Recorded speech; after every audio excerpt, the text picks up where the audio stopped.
Hello my dear students, Neeraj again with my next video of exercise 8.4 question number 2. What is given in the question? Write all the other t ratios in term of secant A. Means we will not consider the secant. All other ratios means sine, cos, tan, cot and cosecant. I have to express every ratio in term of cosecant A. So how I am going to prove? I will use these identities. These three identities I am going to use in this question. So I am going to start with sine A. You can see here everything is given in the form of square. Sine square theta, cos square theta means in every identity we are using the square term. So I am going to reduce it into the square form, that is root of sine square A, and when you are taking it out it will be sine A. And sine square A, you can use the first identity, sine square theta plus cos square theta equals to 1. So it can be written in the form of equals to under root of 1 minus, it can be written, take cos square theta on the other side, it will become 1 minus cos square A. So I have to change it into the secant A. As I know secant is the converse of cos, so at the place of cos I can write 1 minus 1 over secant square A.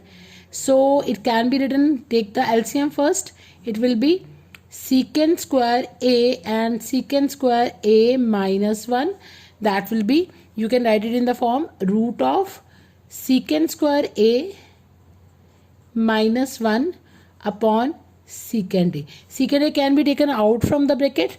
So this was my first part, and the second part is cos A. Cos A in terms of secant is very easy because secant is the converse of cos A. So it can be written in the form of cos A equals to 1 over secant A. Similarly for third, tan A in terms of secant A, you can see that this identity tan square theta, secant square theta equals to 1 plus tan square theta. So I need tan A in term of tan square A, so I will write it in the form of root under root of tan square A, and tan square A can be written in the form, look at there, take tan square theta on the other side and take 1 on this side, it will become under root of secant square A minus 1. So that will be the answer. Secant in term of tan in term of secant we can write. And now my fourth part is cosecant A. Cosecant A in term of secant. So how can I reduce it? I will use this formula and I will convert it into the form of cot. Then cot 2 I will go in the tan, then tan 2 I will go in the secant. So I will use these two identities. So firstly I'm going to write it here. As I know cosecant A, it is understood that it is equal to 1 over cot square A. Look at there, take cot square theta on the other side. After that take the root, firstly convert it into cosecant theta, it goes on the root on the other side, it will become 1 plus cot square A. Now I have to change it into tan A, so I can write it as under root of 1 over 1 plus tan square A.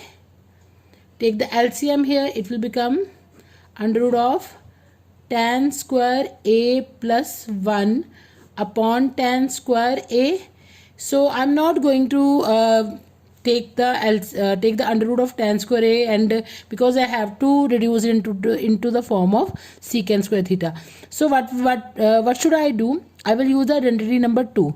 So what is tan square theta? Take tan theta on other side and take 1 on this side, it will become secant square theta minus 1. So I will use the same here.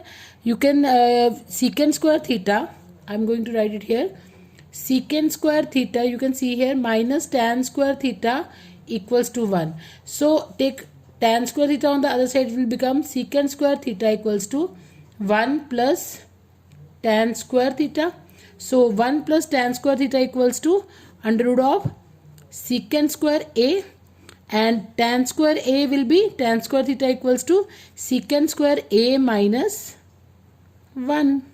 Take secant A outside of the root, it will become secant A upon under root of secant square A minus 1.